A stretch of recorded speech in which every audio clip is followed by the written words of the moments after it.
A lot of people think that recovery is just about taking a rest day or stretching. But if your gains have stalled, if your body's feeling beat up, you're just not sleeping super well, the problem could be one of these 5 recovery killers that I'm going to be talking about in this podcast. Guys, tune in, take notes. Welcome to the CrossFit Edwardsville Community Podcast, where we hear and learn from our coaches, CrossFitters, and Glen Ed community leaders. Now, here are your hosts, Dallas and Greg. Guys, for your longevity in any physical exercise program, maybe most especially your longevity in CrossFit, you have to effectively recover from the effort that you put into these rigorous workouts where you push our physical and psychological limits. Your ability to recover is just so important. I've even heard CrossFit described as the sport of recovery. Like your ability to recover in between reps during a set, during a Metcon, your ability to recover in between Metcons, doing multiple Metcons in a day if you're competing in CrossFit. You can think of CrossFit might even be like the sport of who can recover the fastest and the best from physical exertion. In a lot of ways it is, but this is not just CrossFit specific. It could be to those of you out there who are dedicated runners, or on the flip side of things, dedicated lifters. Recovery is a massively important topic. And so I want to do a podcast on this specifically because there are, I think, 5 key bases that are super easy to overlook that might be affecting your ability to recover from your workouts. And if you feel like that's you, this podcast probably has some actionable solutions. So let's get into it. There are 5, I think, key recovery killers. And number 1, maybe the biggest one, the baddest one on the list, is poor sleep. Because getting 6 hours of sleep is not the same thing as getting 6 quality hours of sleep. And getting 6 quality hours of sleep is not the same as getting 8 quality hours. It's important that we note that deep sleep is the kind of sleep, that's the sleep where you get muscle repair, where you get your hormonal reset, where you get, importantly, memory consolidation happens. This is a fun topic for me because one of the key themes to my work in med school was the impact of sleep on motor learning, and I am deeply passionate about this topic. I can wax poetic about it for hours, but I just want to give you guys the key salient points that you need in order to really get the most out of this. You need quality sleep and sleep debt. You can accumulate sleep debt over days, weeks, months of underperforming sleep. Like even a few nights of poor sleep or no sleep really does add up in a very meaningful, physical, substantial way. All of us should be aiming for 7 to 9 hours of quality sleep every evening, every night, and having as much as is logistically possible, a consistent sleep-wake schedule helps. Reducing screens before bed also helps. And in order to make any of this happen, sleep itself has to be a priority. I find it helpful to have boundaries and bright lines that I put around sleep times. Like I don't do screens this close to bedtime, and I have a nighttime wind down mini routine that I do in order to help myself get into that relaxed state that I need for quality sleep. It means stopping the TV show, stopping the Netflix marathon at a certain time so I can begin that sleep wind down process. You'll need to have some similar bright lines for yourself. You know, if I'm getting up at 5 a.m. and I need to get 9 hours of sleep, that means I'm going to sleep at 8. What do I have to do? When do I have dinner? When do I stop doing screens? When do I go lights out in order to actually be sleeping at 8? You got to go through that thought process. But the good news is once you've figured out the strategy that works for you, you can just put it on repeat. Guys, you cannot You can't out supplement bad sleep. Caffeine can only take you so far. You got to prioritize it, period. Let's go now to chronic, like the big sleep or other big recovery killer number 2, chronic stress, which can be physical or emotional. On a hormonal level, stress raises cortisol levels, and that can mess with your recovery, it can mess with your immune system. You can become more prone to getting sick.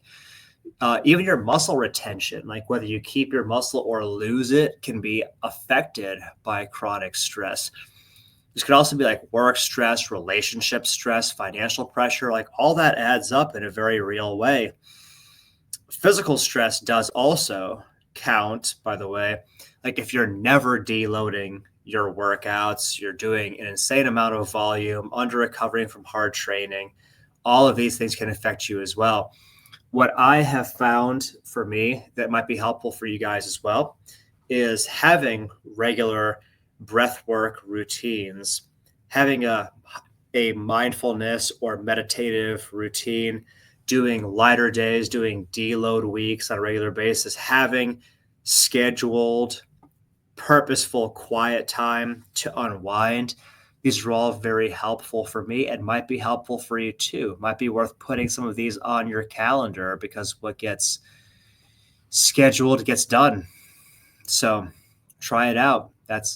Those are ways to address your recovery killer number 2, chronic stress. Let's talk about number 3, underfueling, which I'm going to specifically talk about protein and carbs. Because if you're not eating enough of those things, your body can't rebuild the muscle that you break down during physical exertion. You can't restore your glycogen in the absence of carbohydrates, at least not in the same way you can't. I should be more accurate. And it's true that I think many CrossFitters undereat on busy days or when they're going into a weight loss phase. We all know and appreciate that protein is critical for maintenance of lean muscle tissue and avoiding sarcopenia, loss of muscle as we age. Carbs, by the flip side, are essential to replenish your fuel stores, reduce cortisol, and improve sleep quality. And you need all of those things. I'm going to do a short aside here that when I talk about carbs, I actually find that there's a lot of misunderstanding about what we mean.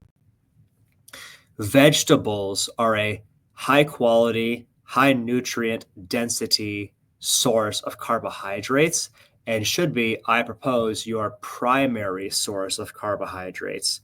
Vegetables first. When I talk about carbs, a lot of people believe that all carbs are bad, and that is not accurate. Processed carbs, things that are not real food, not whole foods, not real foods, sources of carbohydrates are usually, for most people, counterproductive to their goals. Eating saltine crackers is almost universally a bad idea. Eating a wealth of vegetables on a regular basis and small amounts of fruit, those are great ways to get the carbohydrates your body needs to support exercise, but not body fat. And there's this universal mental shorthand that you should get 0.8 to 1 gram of protein per pound of body weight every day. I live this and I preach this, and I hope that you embrace it because it will help for sure. Let's talk about recovery killer number 4. This is one that I'm very passionate about. Alcohol.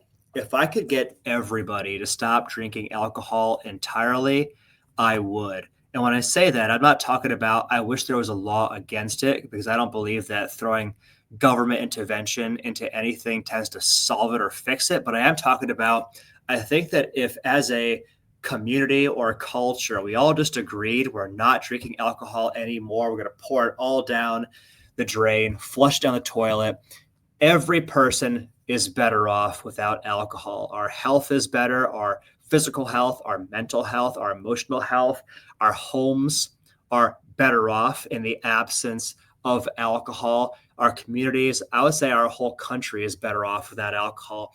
Like alcohol screws up sleep. It cranks up your inflammation in your body. It actually reduces protein synthesis.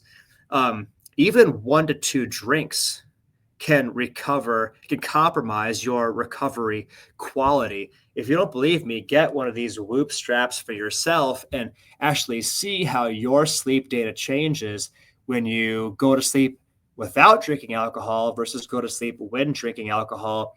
All the people that I know that have Whoops and have actually run this experiment are absolutely shocked at how alcohol screws up their measurable recovery. It is quite astonishing.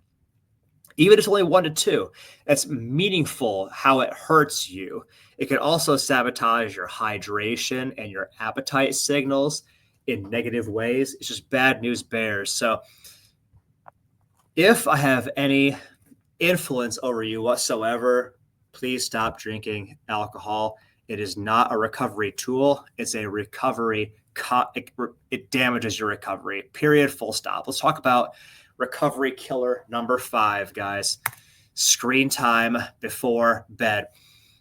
We know this. Blue light from phones blocks melatonin production. Blue light from TVs blocks melatonin production, which you need in order to get into those deep sleep, quality sleep stages I referenced earlier.